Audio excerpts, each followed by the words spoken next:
those aren't that important to this question, but ultimately, we really preach that the dispatcher has three things. They own the tickets. It's their ticket. They need to see it through to completion. They need to be responsible for the hygiene of that ticket. They own the day, meaning those technicians are there to be utilized by that dispatcher in the way that they see best, as they can see the forest.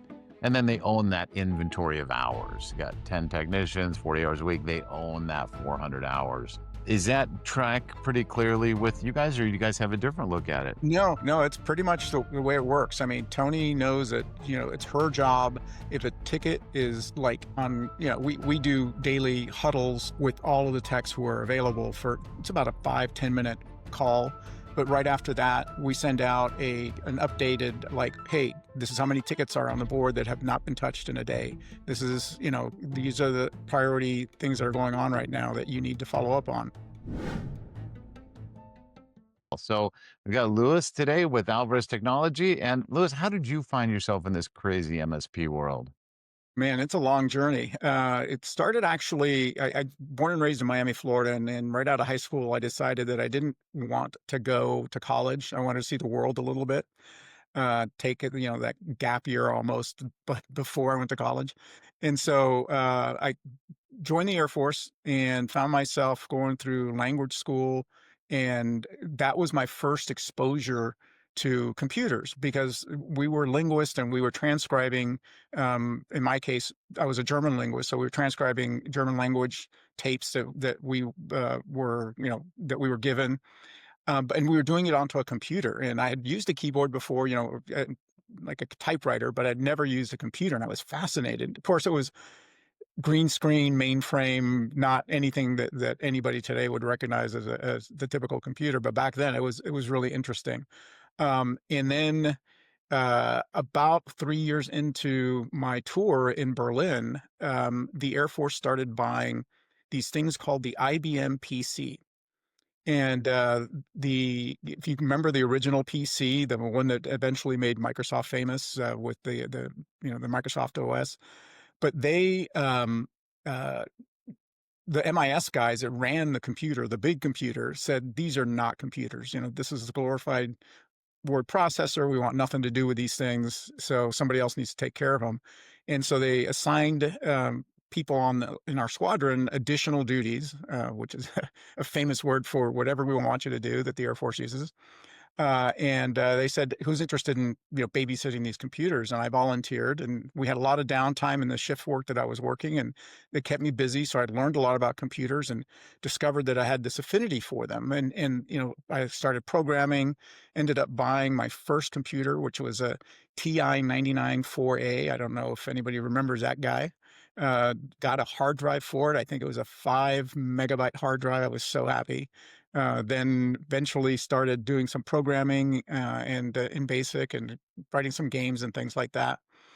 So, I was a computer guy wherever I went in the Air Force. And when I finally came back to California to finish off my enlistment, when I left active duty, I actually stayed in the Air Force for another 11 years, retiring in the reserves. But I wanted to go get a civilian job, and I found this startup in a town nearby that was a little technology startup. They were building their own clone PCs, and I was employee number 5, and I did everything. I was out there selling PCs, and then once we sold them, I had to go back to the office and build the PCs, and then I had to go install the PCs and then train people how to use it, and then rinse and repeat. So we were doing this constantly, and we did it for 10 years. Eventually, I became a partner in the firm, and in 1999, we sold it at the height of the dot-com boom. So, we made some good money, and I stuck around for a couple of years. My partners all decided to retire, and I stuck around as a local running the local office. So what was the acquiring company was a public company, and so it was a branch office. Then the dot-com boom went bust, and they decided to consolidate. So they left the area, which meant that I could go back to doing what I wanted to do. And so I started Alvarez Technology Group in 2001. Single guy consultant, didn't want to deal with, at the height of our company, we had 80 employees. So I had 80 babysitting opportunities, and I just didn't want employees. And I told myself, I'm just going to be a consultant, make some good money doing that, and be in charge of my own time. But within 3 months, I needed to hire people because I had more business than I knew what to do with. And so from there, we became just an IT VAR. And then in about, I would say it was 2006, 2007, I started hearing about this, managed services provider model, this MSP model. And it appealed to me because if you remember those days, clients were reluctant to let you work on their systems on a time and materials basis because it cost them money. And so when you found something that needed to be fixed, or you found something that could be fixed, and you said, "Hey, it'd take us a couple hours, but we can do this," and they're like, "Yeah, no, I don't want to spend the money doing that." I said, "Well, if we went into managed services, it's a flat fee model. So really, it's kind of a shared responsibility. We're taking a risk, client's taking a risk. But at the end of the day, we're doing right by the client." That was my thinking. And so we picked, my wife, who works in the business with me, was extremely reluctant to do this because she was saying, "Well, what if they pay us, $2,000 a month, but then use all of our time, and all of our text time?" And I said, "Well, that could happen, in which case we just fire the client and move on. But I don't think it's going to happen." And so we picked five or six of our best clients, people that we'd been working with for a while that we knew wouldn't take advantage of us, that we had really good, strong relationships with. And we said, "Can we test this model out? If it doesn't work for us or for you after 6 months, we can go back to the way it was." And in every case, it worked great. And we became big proponents of this flat monthly fee for service model. We learned that you had to define your services, right? You had to be really careful about what you included and what you didn't include, because scope creep is a real thing unless you're very tight about your managed services agreements. So there was some experimentation during those early days, but eventually we said to all of our clients, "Hey, you're either a managed services client, or you need to find another provider. We can't do both. It's too difficult for us." And it worked, and it's been working for almost 25 years now. And we are, we embraced in around 2016, 2017, we really started to focus on cybersecurity as a need that was beyond just the traditional endpoint protection, or back then it was, antivirus, because that's what we were all selling, and firewalls. And that was pretty much it. And we said, no, we need to do more, because our clients are becoming targeted. This was around the beginning of crypto, which really blew the doors open on ransomware and all sorts of other nasty behavior. And so we became early adopters of, becoming what we call a security focused managed services provider. And so we have a security stack that we build into our agreements that is non-negotiable with our clients. It's, we feel that this is what you need. If you disagree with us, then go find somebody else that'll take you on, because we don't want your risk to turn into our headache. Even though you're willing to take that risk, at the end of the day, if something happens, you're going to point fingers at us and say, "Why did you let this happen?" And all the papers that I hold up that say, "Well, you accepted the risk, you said that this was okay," is probably not going to fly. So it's been a great journey. We're a team of about 25 now, and holding steady there. I think we probably, if it wasn't for automation, AI in particular, and a lot of the work that we've been doing to push out the kind of low value but high need tasks to devices, we'd probably be double the size, because we couldn't handle the number of clients and the number of users that we manage today with just 25 people without all that automation. Right. Okay. Wow. That's a great journey. I love it. And it's, the common thread for a lot of MSPs that we get to meet and that we work with is kind of starting in that 2002, 2005 range. So it's everyone's journey to getting to 2002 or 5 or whatever it is so radically different. So it's always fun to hear how people got there. And then when we discover that MSP model, was it 2007? Was it 2013? It's really interesting to me when people found it. How did you find that model? If you can recall, what was the event that said, "Oh, there's something different out here?" Yeah, so we part of our journey around that same time frame was getting deciding to get a PSA. Because I thought, okay, we've been managing our technicians and engineers. Back then, we used GroupWise because we weren't really a Microsoft shop. We were more of a Novell shop, and so we said, well, we're using the calendaring feature to track time.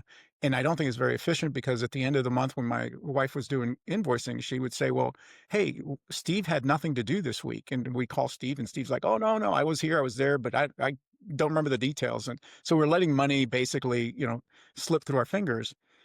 And so I had gone to a road show. I'm trying to remember if it was Kaseya or AutoTask. I think it was AutoTask in San Jose, near where our office is in Salinas, California. And I said, "Yeah, I'm going to go learn more about these PSAs." And so I went there and I was, signing up on the desk, uh, did the AutoTask thing, and they had a little trade show afterwards, with some appetizers and wine. And so I was talking to somebody, and I said, "Yeah, I'm really liking this AutoTask." And she looked at me and she said, "No, you need to talk to ConnectWise." And I went, "Really?" And they said, "Yeah, you want to talk to ConnectWise." Well, it turns out it was Janine Edwards who I was talking.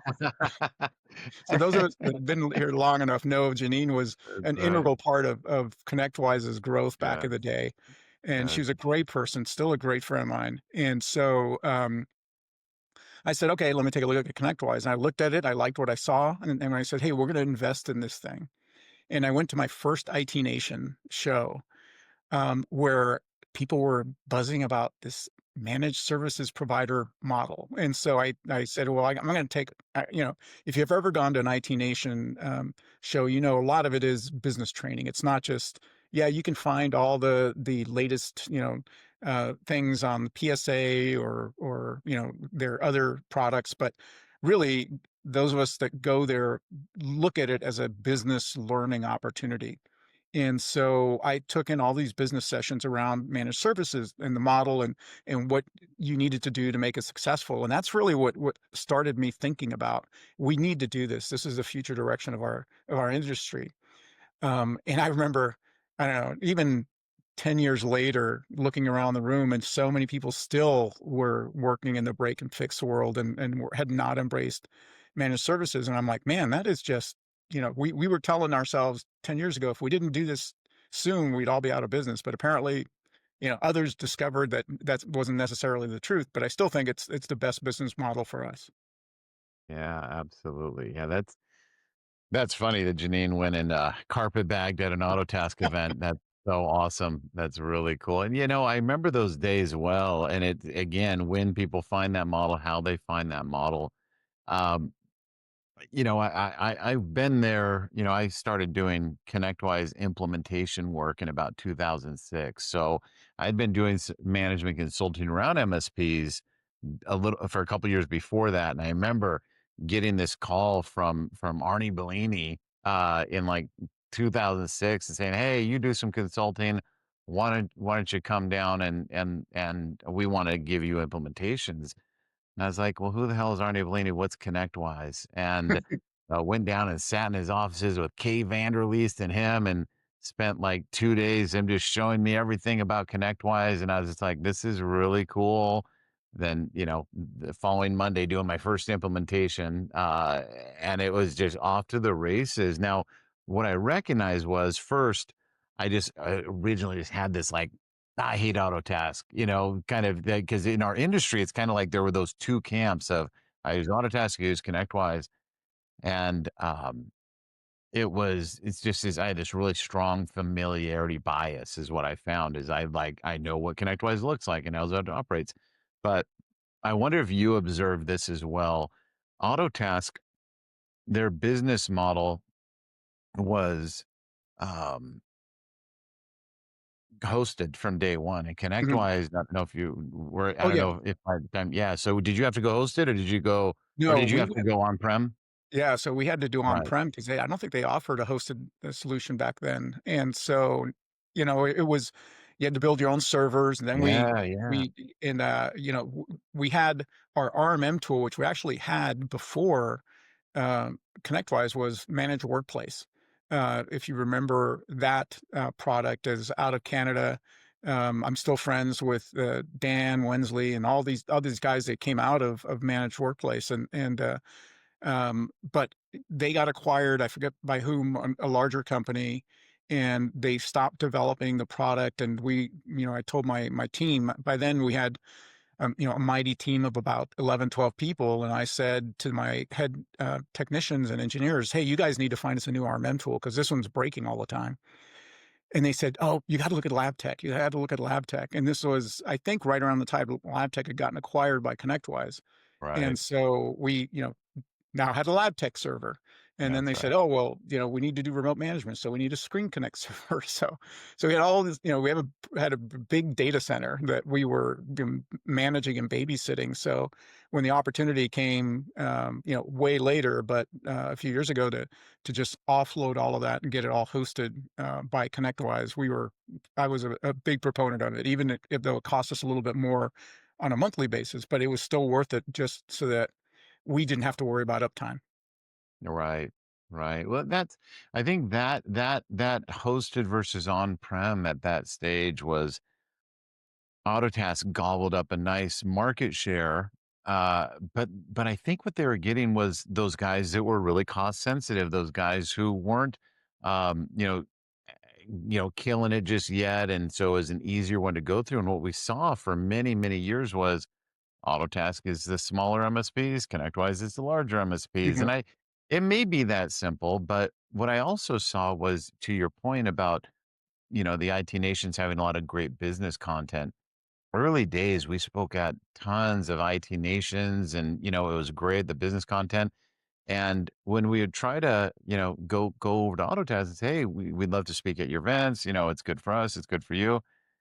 They had such a closed system. They didn't want anyone talking except for their employees. And I think that hurt them in the end, where Arnie's pretty easy to make fun of and he was bombastic and flashy uh but the guy cared about building the community and Autotask was kind of just always imitating or doing theater of community. And it was always frustrating to watch from the outside 'cause it's like ConnectWise is evolving, you guys. Autotask, you're not even giving us an agreement gross profit report. Like, come on. And those models were very, very different. I always say, you know, Autotask is Pepsi and ConnectWise is Coke. Coke never talks about Pepsi, but Pepsi's always talking about Coke. And So true, I look so you're true. right. And I look forward to Autotask. I think, the data acquisition and all that, I think that's all good for and they all good for Autotask. And I think there's just We'll be right back with more, but first, here's a quick message from Bering McKinley. Most MSPs are constantly busy, chasing tickets, projects, and fires. But without structure, it's hard to know if the business is really improving. Vision from Bering McKinley is the system that helps you work on your business, not just in it. It connects leadership strategy with daily execution. Vision aligns people, process, and performance, creating clarity and rhythm from goals to results. And the Vision app brings that structure to life, helping you create policies, track goals, review KPIs, and collaborate with your BMK consultant all in one place. Behind it all, Jetson AI, your assistant inside Vision, helps you find answers, generate insights, and take action faster. With Vision, you gain visibility, accountability, and measurable growth. You're not guessing, you're improving. Vision, Jetson, and the Vision app, your path from strategy to results. Start transforming your business today.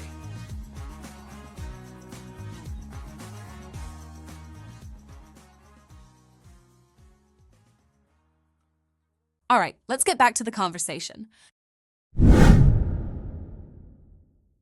but here's where I kind of crescendo this is where's Halo gonna fit in all of this? What's your thought there? Yeah, there's a number of players, and whenever I go to trade shows, and they're there, I always talk to them. I mean, I always want to know what's the next um, big new thing going to be. And I remember talking to Kyle at as one of the exchange events from Huntress, and he was at the booth trying to get us to buy Huntress, and I'm like, well, what does this give me? I already have WebRooter, whatever endpoint protection we were using at the time. And he's like, "Oh, no, no, let me show you how this works." And, he's a former NSA guy too, Air Force guy. So he and I hit it off really well. And so whenever there's another new thing, and Halo could be that thing. But, I think that the challenge with PSAs and RMMs to another extent is the pain of change is so great that the gain has to be pretty significant at the end of the day for MSP owners to decide to pull that trigger, because it's not only, especially if you're a larger MSP, because it's not only you getting impacted, it's the people that work with it every day. And if they feel miserable because they're, used to, hey, before I could do XYZ because I've been doing it for 10 years, and now to do that same XYZ, I have to fumble around, and it's going to, take me a while to figure this out and grumble about it.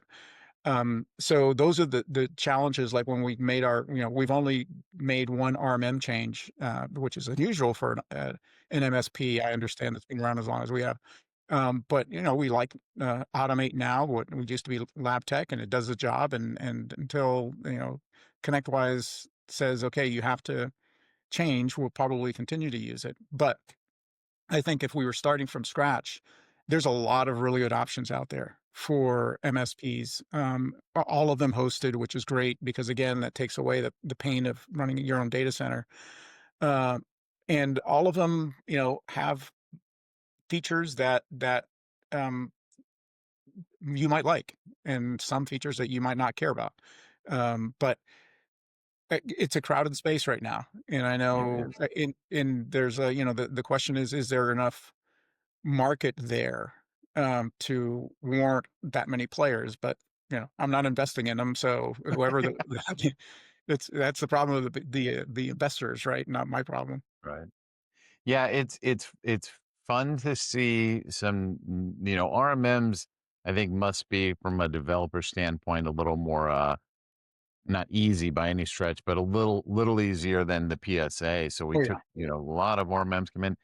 The PSA's Halo, I thought they had a really great chance when they were pricing themselves so undervalued. And I think they missed the mark and brought their pricing up to, industry standard pricing too early, Hmm. because, you got to solve the migration issue, then obviously the adoption issue, and that lift is so big. But I think what gets me really frustrated about them is that they skipped the reporting again. ConnectWise has never been famous for their reporting, which I kind of get it. Somebody else pointed this out the other day. It's like, hey, they can't be all things to all things or to Hmm. everybody. So, something has to give. But I got this wonderful tour of Halo a couple weeks back, and I was like, this is awesome. And I wanted some native reporting. I don't like that people have to go to third parties, but it's like, give me agreement gross profit, give me effective hourly rate, give me utilization, like make those easy and awesome. And they didn't do it. And I was like, man, that was my fight with AutoTask, 15 years ago. Like, come on. Cause I think ultimately, Lewis, is like, there's only so many MSPs, new ones come on board, and I feel like these vendors are just trading licenses with each other, and they count on you switching that RMM pretty frequently. So you do not make them happy in that regard, which is good. Uh, but the PSAs, it's like if I'm Halo, if I'm Autotaz, it's like the frequency of changing is going to be a lot less frequent, so you better do something really compelling. I thought, again, Halo pricing, that was gonna be a pretty big one, and I think they missed the mark on that. But these are the things I get to focus on and think about. You certainly don't have to, but it is Well, it is fun to see. it is, like what was it? We're 2 years into Cognition360 now. And I remember, again, another product that I saw that ScalePad had acquired, and I was at the Exchange show in August and that year, and they said, Dan was there because he was still with ScalePad, and he said, "Hey, you got to come see this new product that we just acquired. It's really cool." And I said, "I do not want to. I love you, but I don't need anything new. I don't need to add anything to my stack." And he goes, "No, no, no. This isn't that. This is not for your technicians. This is for you."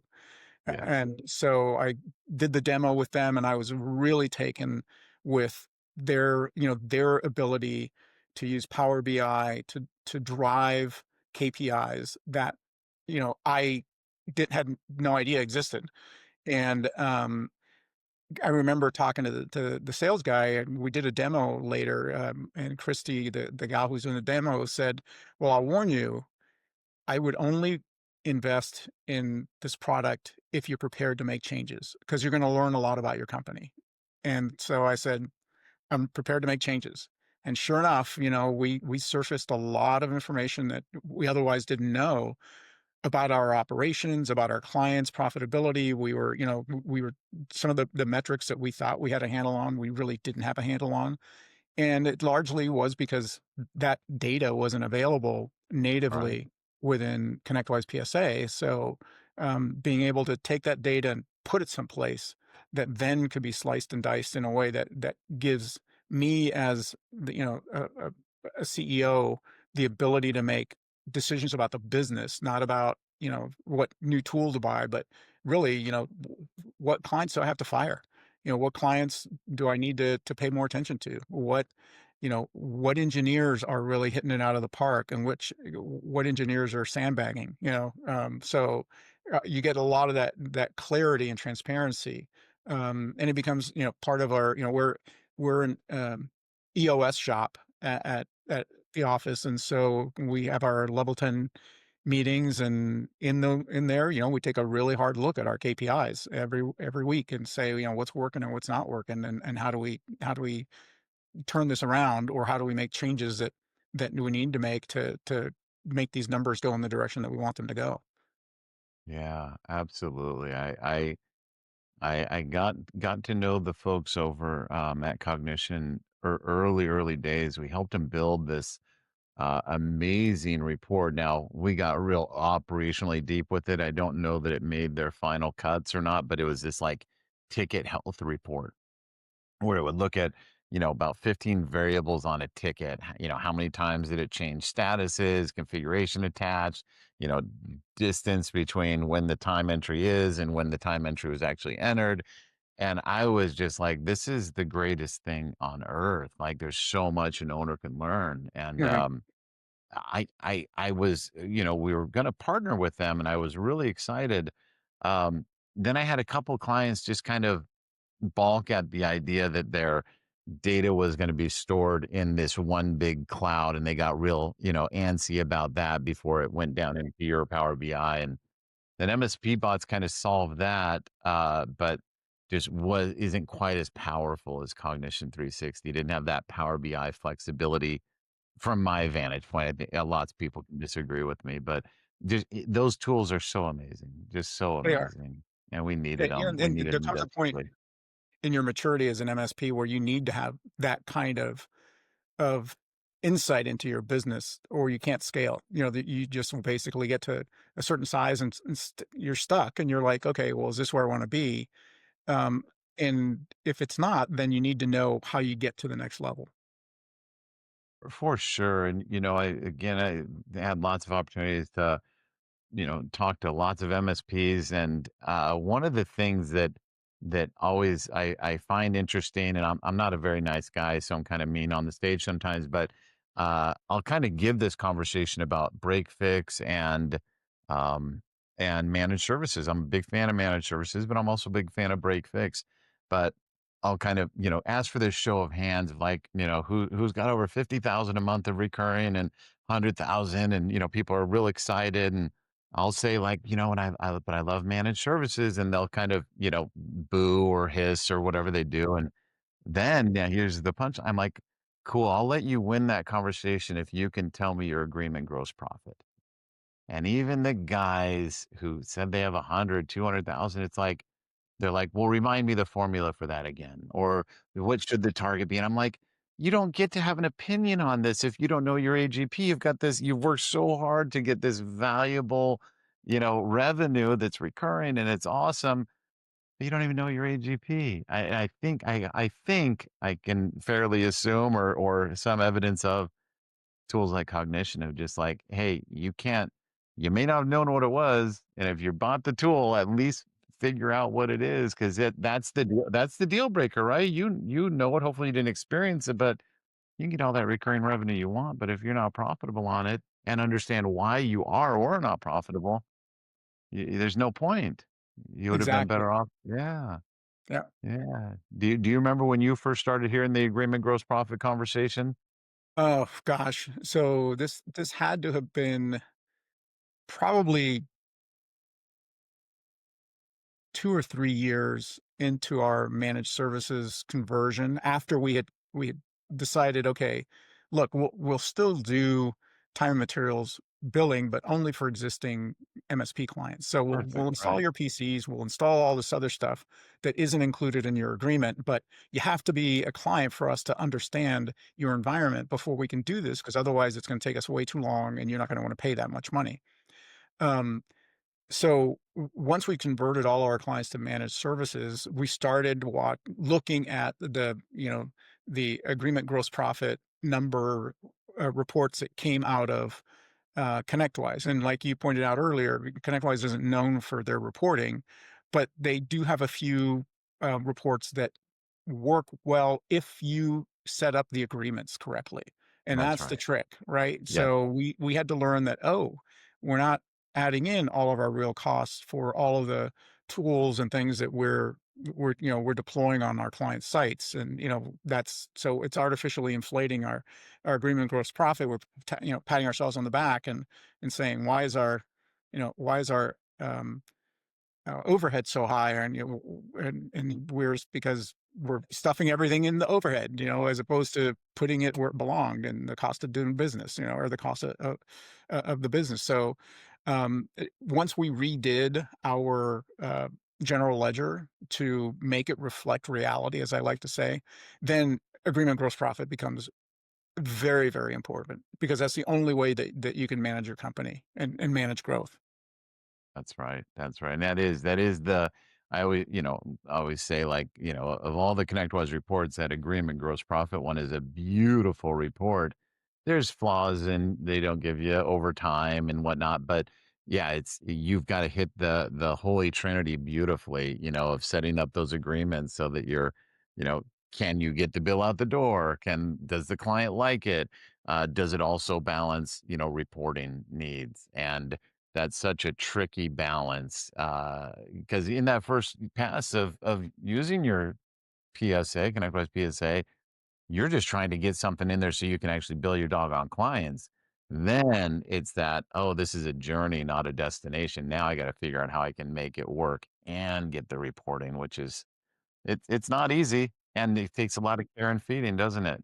You know. It does, but like in those early days of PSA, what we cheered was within, the first couple of months when we started having our folks track all of their time against tickets, and we could look and say, you have to have 40 hours, at least every week, um, tracking. And then all of a sudden we're like, hey, look at all this money that we are now starting to see that we didn't see before, because the guys just weren't entering their time, in a timely fashion. And when you ask them to go back and recall what they did that last Monday, they're not going to remember it correctly or remember how long it actually took them to do things.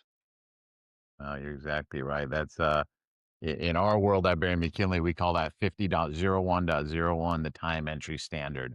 40 hours a week, 8 hours a day, enter time as you go. And it's like, even, I've been saying those same words, for 20 years.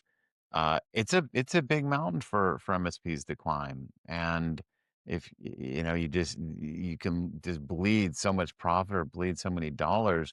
Let me ask you this. So I am a big fan of something called pull through rate. Meaning if I've got $100,000 a month of recurring revenue, I should expect a pull through of, 20, 30% of hourly and project work on top from that existing client base. So we kind of like to see that 30, 40% pull through rate. Is that a metric that you also track and put some intention towards? We do, but we don't call it that. We call it the value add. Trying to remember the value add formula. So Okay. it's basically for every dollar of MRR that you get, how much do you get in addition for projects and T&M work and work outside of the agreement? Right. And we track that because it's an important part of, even those of us that are, in our case, about 60% of our revenue is monthly recurring revenue, but that 40% is still important, right? Because you're using that 40% to make it a pretty decent profit, you hope. So you Mhm. count on that coming through, and you have to track it and make sure that you don't give away too much, right, on the agreement side, because sometimes there's those little gray areas that you'll run into with a client, and they'll say, well, you shouldn't be billing me for this. This should be included in my agreement. Right. And you do that an hour here, an hour there, and pretty soon you're talking real money, So, Yeah. Oh, uh, yeah. so, Oh, so yeah. you have to be very cognizant of what the guardrails are. And our account Absolutely. managers are really the go-tos for that. They know that it's their job to communicate to the client, the financial side of things, as opposed to the engineers. We don't want the techs or the engineers having those conversations because they're always going to default to, I'm just going to do this and not worry about it. And that's going to cost you money. So, we have our system, which uses a dispatcher who's pretty savvy. She's been with us for almost 15 years. She knows every, stinking thing about every agreement that we have. And she will argue with clients what's included and what's not included and be able to cite chapter and verse in their agreement and say, turn to page 4. It's about halfway down, paragraph 5. See right there, it says that's not included. And so you need to have that level of discipline, or else that pull through rate is not going to be there for you. No, it won't be. No, I'm glad to hear you say the word dispatch as well. It's so many times, I think early on in MSPs that maybe get a little stuck or dogmatic about things, they think of that dispatch model or the dispatcher as kind of a blocker to a great client experience. And it's like, yeah, I can see initially where you might think that, but that dispatcher really takes the burden off of the technicians, where it's like, hey, you guys are here to solve complex issues and tell me what you did. If I'm asking you to do anything else, make decisions about what's billable or not billable, covered, not covered, remembering to call somebody back, I'm I'm I'm I'm blocking. I'm blocking a consistent client experience. I'm blocking, a good healthy P&L.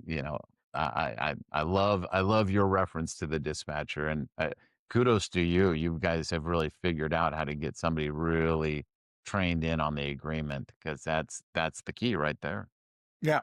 It's, we used to have 2 dispatchers, and one of them, decided to, move out of the area. And by then we had implemented a lot of, automation in our systems, so we didn't really need to hire another one, which is a good thing. But we also have a couple of tier 1 techs that, part of their journey in our company is playing the role of dispatcher for a bit of time so that they understand what Tony, who's our dispatcher, what her role is and what her job is, and then how she does that role. We don't expect them to have the fountain of knowledge that she has, but they should Right. at least know the blocking and tackling piece of that job, and being able to Yeah. sign tickets and being able to follow up with clients and things like that. That's beautiful. I was just kind of thinking, how you guys do that. I know with a lot of our clients, during that, kind of level one, especially onboarding, we'll have them sit in that dispatch sheet for a week or two. But I like taking it even a little deeper. Tell me how you guys do that. Is it Yeah, so uh, so when Tony takes a break, when Tony takes vacation, Tony goes to lunch. We have 1 or 2 technicians that step into that role. We don't just let the phone go to voicemail, so to speak. Somebody still has to manage the triage board. Somebody still has to take the calls and route calls and follow up with clients. So those two or three other people are well trained and can step in at any point, even if there's a major issue, like let's say there's a big power outage, so all of a sudden people are calling. Your normal call volume goes up dramatically. So you need more people on the phones to be able to navigate those issues. And so you need to be able to plug people into that role. And that's what we do with our tier one folks. And even in some cases, our tier two guys, we can have somebody that's been with us for almost as long as Tony and has backed Tony up on numerous occasions. And so he's really comfortable taking on that role and dealing with clients and in a, client satisfaction is job one for us. So he understands that. And then everybody gets a chance in the seat at least once every other week. So we'll say, okay, it's your turn to sit in for Tony when she's at lunch, or if she's taken because she comes in a little earlier. So by the end of the day, we have other people answering the phone, but they need to know what they're doing. Right. That's excellent. I love that model. And let me ask you this: with our models, we talk about centralized dispatch or priority based dispatch. Those aren't that important to this question, but ultimately, we really preach that the dispatcher has three things: they own the tickets; it's their ticket; they need to see it through to completion. They need to be responsible for the hygiene of that ticket. They own the day, meaning those technicians are there to be utilized by that dispatcher in the way that they see best, as they can see the forest. And then they own that inventory of hours. You got 10 technicians, 40 hours a week. They own that 400 hours. Is that track pretty clearly with you guys, or you guys have a different look at it? No, it's pretty much the way it works. I mean, Tony knows that, it's her job. If a ticket is, like we do daily huddles, with all of the techs who are available it's about a 5-10 minute call. But right after that, we send out an updated, like, hey, this is how many tickets are on the board that have not been touched in a day. This is, these are the priority things that are going on right now that you need to follow up on. Um, these are the issues that are going on with, this client or that client. And we communicate that throughout the company, even to our folks that may be on site or maybe remotely that day, because I think it's important for everybody to be on the same page, and understand that things might happen, but there are also days where we have an opportunity to play catch up, if you will, because it's kind of slow. And so it's Tony's job to make sure that we prioritize what gets caught up. So like, okay, here's all these tickets that have been on the back burner because they're not client facing tickets. They're not that important, but we need to get these things done. So let's get to those.